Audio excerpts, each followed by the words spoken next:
जय जय रघुवीर समर्थ. श्री गणेश, शारदा आणि जगदीश स्वरूप सर्व श्रोत्यांना मीरा इनामदारचा नमस्कार. समर्थ करुणाष्टके. आदरणीय संध्याताई कोल्हटकर यांनी लिहिलेल्या, गीतांजली प्रकाशनने प्रकाशित केलेल्या आणि सौ अनघा शहा यांनी तांत्रिक बाजू सांभाळलेल्या समर्थ रामदासांच्या करुणाष्टकावरील अभिवाचनाचा आज 34वा भाग. उत्तम गुण मज दे रे राम या करुणाष्टकावरील अभिवाचनाचा आज दुसरा भाग आपण ऐकणार आहोत. श्री समर्थांनी रामरायाकडे अनेक चांगल्या गोष्टी मागितल्यात, ते मागत आहेत आणि या चौपदी या करुणाष्टकामधून आपण त्या समजावून घेत आहोत, जाणून घेत आहोत. आता पुढे समर्थ काय मागतायत अजून ते आपण आजच्या भागामध्ये ऐकूया. समर्थ म्हणतात, मी करुणी अकर्ता ही भावना दृढ असल्यामुळे भगवंत माझ्याकडून कार्य करून घेणारा आहे. तरीही निष्काम स्वार्थरहित कार्य होण्यासाठी माझ्या कृतीमध्ये शुद्धता, विमलता असू दे. कोणता प्रसंग, कोणती वेळ आहे हे ओळखून वागण्याचं चातुर्य मला दे. चांगलं वाईट, श्रेयस प्रेयस यातला फरक ओळखण्याचं तारतम्य मला दे. मला लोकसंग्रह करायचा आहे, माणसं जोडायची आहेत. लोकसंग्रहासाठी दुसऱ्याचं अंतःकरण जाणण्याची शक्ती आणि मैत्री करण्याचं कसब माझ्यात येऊ दे. स्वराज्य संस्थापना प्रसंगी धैर्य आणि संघटन प्रसंगी लोकांची पारख करण्याची शक्ती मला मिळू दे. मला निर्वैर राहू दे. अशा सद्गुणांची मला जनहितार्थ आवश्यकता आहे. शुद्ध कर्म करणारी बुद्धी हवी. आचार विचार यात एकरूपता हवी. बोले तैसा चाले त्याची वंदावी पाऊले असं वागणाऱ्यांवर लोक विश्वास ठेवतात. मला तशी कर्तव्यपूर्ण व्यवहार करणारी बुद्धी दे. संघटनेसाठी लोकांचं अंतरंग कळलं पाहिजे. लोकांना ओळखणारी चाणाक्ष चतुरबुद्धी हवी, धूर्त बुद्धी हवी. राजकारण करताना कुठे गुप्तता ठेवायची, कुठे धूर्तपणे कपटाने वागणं गरजेचं आहे हे जाणणारी कुशाग्र बुद्धी हवी. त्यांच्याशी मैत्री करता आली पाहिजे. मैत्रभाव हवा. हे सगळं करत असता त्यामध्ये गुंतूनही चालणार नाही, म्हणून उदासीनता हवी. नम्रपणा हवा, पण लाचारी नको. इतरांकडे मागायची वेळ येऊ नये, त्यात लाचारी असते. पण तुझ्याकडे मागण्यात मला अभिमान वाटतो, हा श्री समर्थांचा भाव असावा. उत्कट भव्यतेची घ्यावे असा दृष्टिकोन असणारे समर्थ रामदास, त्यांचं मागणंसुद्धा भव्य आणि श्रेयसाचं आहे. ईश्वर स्वरूपाची धारणा धरण्यासाठी, ज्ञानप्राप्तीसाठी मागणं कुणाजवळ मागावं, का मागावं, कधी मागावं आणि कुणासाठी मागावं, असे अनेक प्रश्न असतात. इथे ती सगळी उत्तरं आपल्याला मिळतात. मागणं मागताना जो ते नक्की पुरवेल अशी खात्री असते त्याच्याकडे मागावं. श्रीराम हा असा पूर्णात पूर्ण आहे, दातारा आहे. त्याच्याकडे हे सर्व सद्गुण आहेत. संघटन कौशल्य आहे. लोकसंग्रह करण्याची प्रवृत्ती असली तरी त्यात राष्ट्रहित, समाजहित आहे. आणि ज्ञानप्राप्तीची भिक्षा देणारा सद्गुरूशिवाय दुसरा कोण असू शकतो? म्हणून त्याच्याकडे पावन भिक्षा मागायची असते. का मागायचे? तर त्याचा आदर्श आपल्यापुढे ठेवून आपल्याला तसंच कार्य करता यावं म्हणून मागायचे.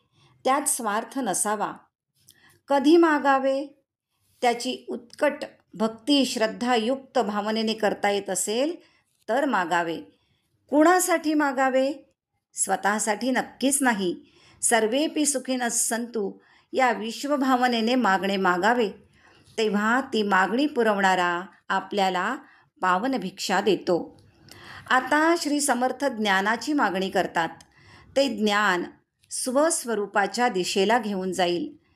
कार्य करण्यासाठी सद्गुण मिळाले तरी त्याचं योग्य प्रदर्शन करून लोकांना आपलंसं करता आलं पाहिजे. त्याचप्रमाणे त्यांचं नेतृत्व करताना अहंकाराचा वारा नको, आणि तेव्हाच ज्ञानप्राप्तीसाठी, परमार्थ मार्गावर स्वतः जाण्यासाठी आणि स्वतःबरोबर लोकांना नेण्यासाठी ज्या गुणांची गरज आहे ते सद्गुण त्यांनी मागितलेले आहेत. भगवंताची आवड, त्याचं गुणवर्णन करण्यासाठी शास्त्रशुद्ध, भावपूर्ण संगीत गायन, कल्पित सत्य आणि गंभीर कथा सांगताना त्या रंगवून त्यातील भाव प्रकट करून त्या सांगता आल्या पाहिजेत. त्यामुळे लोकांना आपल्याकडे आकर्षित करून आपल्याबरोबर येण्यास प्रवृत्त करता आलं पाहिजे. शब्द सामर्थ्याने, पाठांतराने लोकांची मनं जिंकता आली पाहिजेत. हे सर्व लौकिक आणि पारलौकिक मागणं समर्थांनी मागितलेलं आहे. समर्थ स्वतः कीर्तनकार होते. गाण्याचे अप्रतिम अंग, खडा आवाज, हृदयात राम आणि जिव्हाग्री सरस्वती, शरीर भव्य आणि वेश आकर्षक, निस्पृह वृत्ती, लोकांची मनं जिंकून घ्यायला आणखीन काय हवंय, असं समर्थ भक्त देव सांगतात. त्यांच्या कीर्तनाला अमाप गर्दी होत असे आणि या सर्व गोष्टी कीर्तनकाराला लौकिकदृष्ट्या आवश्यक आहेत. कीर्तनाद्वारे समाज जागृती हा विचार त्या काळात प्रगल्भ होता. प्रवचनकार आणि कीर्तनकार हे समाजाचे वैचारिक पुढारी असत. ते समाज जागृतीचे कार्य समर्थांनी सुद्धा केले. समाज जागृती, धर्मस्थापना यासाठी भगवंताचं अधिष्ठान असेल तर ते कार्य सफल होईल हे जाणून मुख्यते हरिकथा निरूपण या एका छत्राखाली सर्वांना एकत्र आणण्याची किमया श्री समर्थांनी पुढच्या आयुष्यात साधलेली आहे. त्याचप्रमाणे भक्तिमार्गाची जोड कार्याला दिली की त्यात पावित्र्यता, मांगल्य येतं, अशी पावन भिक्षा समर्थांनी मागितलेली आहे. म्हणूनच चौपदीच्या नंतरच्या भागात त्यांनी श्रीरामाच्या ठिकाणी अभेदत्वाने राहण्यासाठी अभेद भक्ती मागितलेली आहे. विभक्त नाही तो भक्त, म्हणून हे एकरूपत्व, ही तद्रूपता हवी. घेतलेली अनुभूती लोकांना सांगून त्यांना भक्तीकडे वळवण्यासाठी शास्त्राचे अर्थ समजून उमजून सांगण्याची कला असायला हवी. त्यासाठी शब्दज्ञान संपन्न असायला हवं.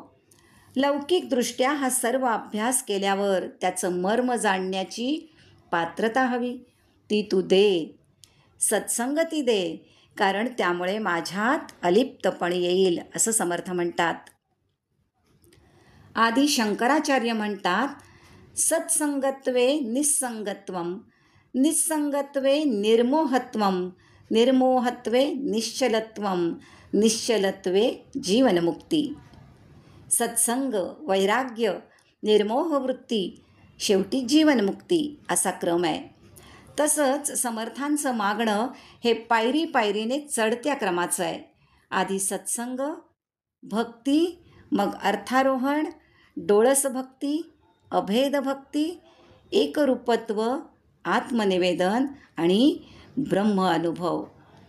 जे आपलं अंतिम गंतव्यस्थान आहे तो अनुभव घेण्यासाठी मी नाही, फक्त तूच आहेस, अशी वृत्ती निर्माण होते. अहमचा विलय होतो आणि देही असून विदेही स्थिती प्राप्त होते. ज्ञानोत्तर भक्ती करण्यासाठी आणि विदेह स्थितीमध्ये राहून मला लोकसेवा करायची आहे, त्या विश्वात्मक देवाची निष्काम भावनेने सेवा करायची आहे, ते बळ तू मला दे, असं मागणं श्री समर्थ रामाकडे मागतात. मज विण मज तू दे रे राम, यासारखं उत्कट भव्य दुसरं काहीच असू शकत नाही. मी नाहीच, मी भगवंताच्या हातातील साधन आहे. त्याला जे करायचं आहे ते तो माझ्या माध्यमातून करणार आहे. हा मी करुणी अकर्ता असा भाव श्री समर्थ त्यांच्या मागण्यातून व्यक्त करत असावेत असं वाटतं. ही भक्तीची परिपूर्णता आहे. श्रोते हो, उत्तम गुणमज दे रे राम. उत्तम मागायचं म्हणजे काय मागायचं याचं उत्तम वर्णन असलेली ही चौपदी, हे चौपदी करुणाष्टक लेखिकेने तितक्याच उत्तम आणि सविस्तर वर्णनाने ते समजावून सांगितलं आहे. अंतर्मुख होऊन रामापाशी या उत्तम गुणांची मागणी आम्ही नक्कीच करायची आहे. आता मात्र इथेच थांबायचं आहे आणि पुढच्या भागात नवीन करुणाष्टकासह पुन्हा भेटायचं आहे. जय जय रघुवीर समर्थ.